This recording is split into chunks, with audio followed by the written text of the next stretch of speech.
Hello everyone, स्वागत है आपका एग्जाम अफेयर्स में। सबसे पहले आप सभी को सॉरी कहना चाहूंगा। टेक्निकल प्रॉब्लम की वजह से वीडियो पूरा नहीं बन पाया था और लेट भी काफी ज्यादा हो गया क्योंकि वो प्रॉब्लम ठीक नहीं हुई थी। अब प्रॉब्लम ठीक हो गई है तो आज शुरू करते हैं आज के अपने करंट अफेयर्स जो हैं 2 अप्रैल 2021 के। सो देरी न करते हुए शुरू करते हैं आज के अपने पहले टॉपिक को। और आज हमारा पहला टॉपिक है एआई प्राइम पहल के बारे में। देखो क्या है, विज्ञान आधारित इनोवेशन को बढ़ावा देने के लिए नीति आयोग, अटल इनोवेशन मिशन तथा बिल तथा मेलिंडा गेट फाउंडेशन के द्वारा एआई प्राइम पहल की शुरुआत की गई है। अब यहां पर एआई प्राइम पहल का मतलब क्या है तो देख लीजिए। अटल इनोवेशन मिशन, एआईएम का मतलब है अटल इनोवेशन मिशन और प्राइम का मतलब है program for researchers on innovation, market readiness and entrepreneurship. इसको लॉन्च किया गया है। अब ये होगा क्या तो आपको याद रखना है, इसमें विज्ञान आधारित स्टार्टअप को बढ़ावा दिया जाएगा और साथ ही इस कार्यक्रम के तहत भाग लेने वाले प्रतिभागियों को, जो लोग हैं, कैंडिडेट हैं, उनको 12 महीने की ट्रेनिंग प्रोवाइड कराई जाएगी। यानी कि 12 महीने की उनको ट्रेनिंग दी जाएगी इस प्रोग्राम के तहत। और इसमें कौन कौन शामिल है तो आपको मैंने बताया, नीति आयोग का अटल इनोवेशन मिशन, इसके अलावा बिल मेलिंडा गेट फाउंडेशन और ये सारे लोग शामिल हैं। अब यहां पे फोकस किस पे किया जाएगा तो टारगेट ऑडियंस होगी, फोकस एरिया होगा science based knowledge, intensive deep technology entrepreneurship और ड्यूरेशन होगा 12 महीने की ट्रेनिंग इसमें होगी। तो ये आपको याद रख लेना है एआई प्राइम पहल के बारे में। चलते हैं अपने अगले टॉपिक पर और हमारा जो अगला टॉपिक है वो है यहीं पर अटल इनोवेशन के मिशन के बारे में। आप देख लें, मैंने एक छोटा सा वीडियो डाला हुआ है, आप उसको भी देख सकते हैं। ठीक है, तो मैं यहां पे नहीं बताऊंगा। चलते हैं अगले टॉपिक पर। अगला टॉपिक है हमारा जानवरों के लिए कोविड-19 वैक्सीन। आपने देखा होगा कि कोविड-19 का प्रभाव पूरे विश्व ने झेला और आज भी कम नहीं हुआ है। आज भी लगातार केसेस बढ़ते जा रहे हैं और हमारे देश में भी ऐसा ही कुछ देखने को मिल रहा है। तो प्लीज सेफ रहें, जो चीजें रेगुलेटरी बताई गई हैं उनको फॉलो करें जिससे कि आप भी इससे बचे रहें। तो देख लेते हैं क्या है। हाल ही में रूस के द्वारा कार्निवैक कोव नामक वैक्सीन को जानवरों के लिए पंजीकृत किया है। यानी कि इन्होंने जानवरों के लिए एक वैक्सीन बनाई है। इसका सफल प्रयोग कुत्ते, बिल्लियों तथा लोमड़ियों पर किया गया था। तो ये आपको याद रख लेना है। मैंने CNN वर्ड से ये आर्टिकल लिया था। Russia registered first covid vaccine for animals. यहां पे देखिए, ये आप आर्टिकल देख सकते हैं, 31 मार्च का आर्टिकल है, वहीं से मैंने ये लिया था। चलते हैं अगले टॉपिक पर। अगला टॉपिक है हमारा उत्कल दिवस। क्या है, एनडीटीवी में ओडिशा दिवस के ऊपर एक बड़ा सा आर्टिकल आया था, वहीं से मैंने उठाया। क्या है, उत्कल या ओडिशा दिवस के नाम से ओडिशा ने अपना 85वां स्थापना दिवस मनाया। यानी कि 1 अप्रैल 1936 को उड़ीसा को अंग्रेजों के द्वारा एक अलग प्रांत बनाया गया था। उसी दिन को यादगार बनाने के लिए उत्कल दिवस या ओडिशा दिवस को मनाया जाता है। यहां पे देखिए एनडीटीवी का आर्टिकल है, be blessed with happiness, PM Modi wish Odisha on Utkal दिवस टुडे। तो ये आपको याद रख लेना है यहां पर। और कौन से माह है तो 85 माह है, याद रखिएगा। यहां पे उड़ीसा के बारे में बहुत सारी चीजें आप जानते हैं, मैं टाइम पर यहां पर चीजें कवर करता रहता हूं, तो वो भी आप देखते रहिएगा। अगला टॉपिक है भारतीय रिजर्व बैंक का स्थापना दिवस। 1 अप्रैल को ही भारतीय रिजर्व बैंक का भी स्थापना दिवस मनाया जाता है। तो आज हम रिजर्व बैंक के बारे में बहुत कुछ जानने की कोशिश करेंगे, समझेंगे रिजर्व बैंक की स्थापना कैसे हुई थी, किस प्रकार हुई थी और रिजर्व बैंक क्या क्या करता है। तो वो सारी बातें हम जानने की कोशिश करेंगे। तो देख लेते हैं अपने टॉपिक को। देखिए, 1926 में गठित हिल्टन यंग आयोग की सिफारिश के आधार पर आरबीआई एक्ट 1934 के तहत आरबीआई की स्थापना की गई थी। यानी कि हिल्टन आयोग ने सिफारिश की थी 1926 में कि एक बैंक बनाया जाना चाहिए, एक रिजर्व बैंक बनाया जाना चाहिए जो पूरे देश की साख को नियंत्रित करे।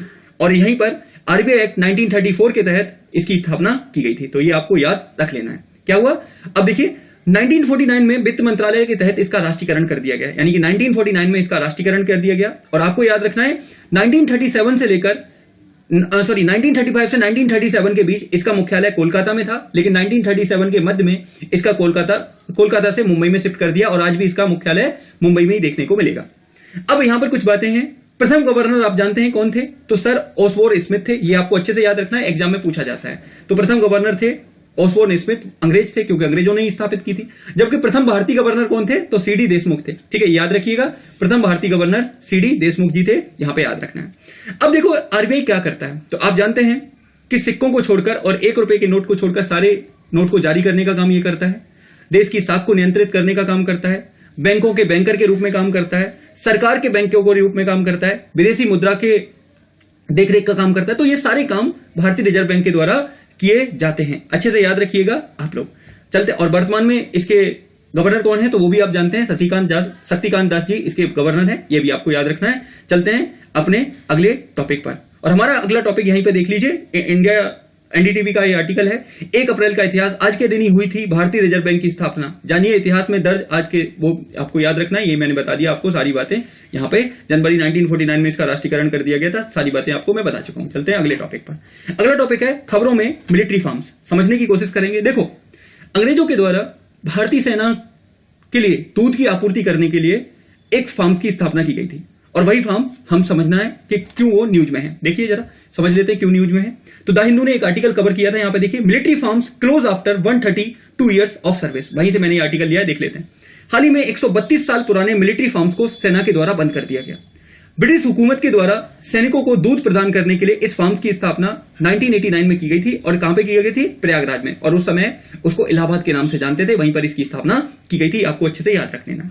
मिलिट्री फार्म तथा कृषि मंत्रालय ने मिलकर यहीं पर कैटल क्रॉस ब्रीडिंग को बढ़ावा देने के लिए प्रोजेक्ट फ्रिशवॉल की शुरुआत भी की थी। याद रखिएगा, this is very very important line, पूछा जा सकता है कि खबरों में रहा प्रोजेक्ट फ्रिशवॉल का संबंध किससे है, तो आप याद रखना है कैटल क्रॉस ब्रीडिंग को बढ़ावा देने के लिए इसकी शुरुआत की गई थी। यहीं पे देखिए मैंने ये हिंदू का एक कटआउट निकाला है, प्रोजेक्ट फ्रिशवॉल, ठीक है, ये इसकी शुरुआत की गई थी, मिनिस्ट्री ऑफ एग्रीकल्चर था उसमें, और साथ में मिलिट्री फार्म था, इन दोनों ने मिलकर शुरुआत की थी, जिससे कि, और ये largest cattle cross breeding program था, याद रखिएगा ये, जिसमें डीआरडीओ भी सपोर्ट कर रहा था, ठीक है, तो ये आपको याद रखना है। अब देखिए यहीं पर इस मिलिट्री फॉर्म को बंद करने के लिए एक कमेटी बनाई गई थी 2016 में, जिसका नाम था डीवी सेकटकर कमेटी। इस कमेटी ने भी रिकमेंड किया था कि इस मिलिट्री फार्म्स में भ्रष्टाचार की गतिविधियां बढ़ती जा रही हैं, इसलिए इसे बंद कर देना चाहिए। तो इस वजह से हाल में ही सेना के द्वारा इसको बंद कर दिया गया है, और इसको 1889 में बनाया गया था, और 132 साल बाद इसको बंद कर दिया गया है। याद रखिएगा, खास करके ये प्रोजेक्ट फ्रिशवॉल क्या है,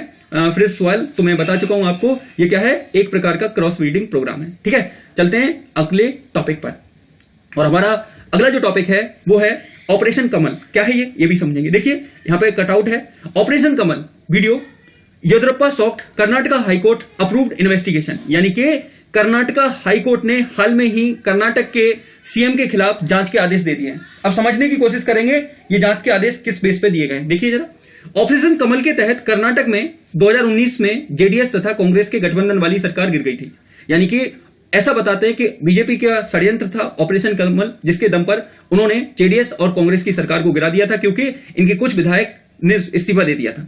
देखते हैं, हाल ही में जेडीएस नेता की याचिका पर कर्नाटक के मुख्यमंत्री बीएस येदियुरप्पा के खिलाफ जांच के आदेश कर्नाटक हाईकोर्ट के द्वारा दिए गए, तो इस वजह से ये न्यूज में है ऑपरेशन कमल। याद रखिएगा, पूछे जाने के चांसेस बहुत कम है, लेकिन बस आपको पता होना चाहिए। आगे चलते हैं, आगे क्या है, अफोसिस एस्टेरॉयड। हाल में ही नासा के द्वारा ये जानकारी दी गई है कि ये जो बड़ा सा एस्टेरॉयड था, इससे धरती को अगले 100 साल तक कोई खतरा नहीं है, धरती को किसी प्रकार का कोई खतरा नहीं उठाना पड़ेगा अगले 100 साल तक। तो जानने की कोशिश करेंगे इस एस्टेरॉयड के बारे में, समझेंगे क्या है ये, तो ध्यान से सुनिएगा क्या है। हाल ही में नासा ने यह जानकारी दी कि यह अगले 100 साल तक पृथ्वी से नहीं टकराएगा, यानी कि जो अफोसिस एस्टेरॉयड है ये अगले 100 साल तक धरती से नहीं टकराएगा। नासा के द्वारा इस एस्टेरॉयड की खोज 2004 में की गई थी, बस इतनी याद रखिएगा। बस ये जरूर याद रखिएगा कि खबरों में रहा अफोसिस क्या है, तो आपको याद रखना है एक प्रकार का एस्टेरॉयड है जो जिसकी खतरा थी, टकराने का खतरा था, लेकिन ये नहीं टकराएगा, ये आपको अच्छे से याद रखना है। यहां पे देखिए, earth won't have to worry about Apophis asteroid from at least 100 years according to NASA. ये नासा ने अनाउंसमेंट किया, मैंने वहीं से, याहू एंटरटेनमेंट का आर्टिकल है, वहीं से मैंने ये लिया था। चलते हैं अगले टॉपिक पर। अगला हमारा जो टॉपिक है वो है किसके बारे में, देखते हैं, योसंग त्योहार के बारे में। क्या है, इस त्योहार को मणिपुर के मितेई समुदाय के द्वारा मनाया जाता है। जिस प्रकार उत्तर भारत में होली का त्योहार होता है, उसी तरह मणिपुर में होली के रूप में ही ये त्योहार मनाया जाता है। आप ये देख सकते हैं, कलरफुल ये लेडीज हैं यहां पे देखिए, तो ये आपको याद रखना है, मणिपुर का त्योहार है। यहां पे याहू न्यूज से लिया था मैंने, Yaoshang a celebration of sports activity cum Holi festival in Manipur, याद रखिएगा यहां पे। तो हाल में ही मणिपुर के जो सीएम है बीरेन सिंह, उन्होंने लोगों को एडवाइस दी थी कि आप लोग घर पर रहकर ही इसको मनाएं, जिससे कि कोविड-19 के प्रसार को नियंत्रित किया जा सके, कम किया जा सके। ये सारी बातें आपको याद रखनी है, ठीक है। अब आगे देख लेते हैं क्या है, हाल ही में अभ्यास प्रश्न है आगे। हाल ही में IUCN के द्वारा किसे इंटरनेशनल रेंजर अवार्ड दिया गया है? आपके आंसर हैं ऑप्शन ए राजेंद्र गिरी को, ऑप्शन बी महेंद्र गिरी को, ऑप्शन सी प्रकाश जावड़ेकर जी को, या ऑप्शन डी इनमें से कोई नहीं। जो भी है आपका आंसर हो इसे कमेंट बॉक्स में लिखिएगा। ठीक है, इसके साथ कैसा लगता है आपको ये प्रोग्राम जरूर बताएं। आगे कुछ और प्लानिंग चल रही है, इसको और ज्यादा अट्रैक्टिव बनाने की प्लानिंग चल रही है, लाइव पढ़ाने की प्लानिंग चल रही है, तो सपोर्ट आपका बहुत ज्यादा जरूरी है। तो अगर चीजें पसंद आ रही हैं तो चैनल को लाइक, शेयर, सब्सक्राइब करना ना भूलें, जिससे कि ये चैनल ग्रोथ करे, आगे बढ़े और हम सब मिलकर एक स्ट्रॉन्ग बेस तैयार कर सकें। तो मिलते हैं ऐसे ही किसी। और हाँ, एक और बात मुझे बोलनी थी, मैं एक वीडियो लाने वाला हूं जिसमें खबरों में रहे स्थलों के बारे में, खबरों में साल भर खबरों में रही कमेटीज के बारे में, समितियों के बारे में हम बात करने वाले हैं, जो किसी भी एग्जाम के लिए काफी ज्यादा महत्वपूर्ण होने वाली है। सो देरी न, अब शुरू करते हैं। सॉरी, यहीं पर अपनी बात को खत्म करता हूं मैं। तो मिलते हैं ऐसे ही किसी नई वीडियो में, तब तक के लिए आप सभी का धन्यवाद। God bless you all of you.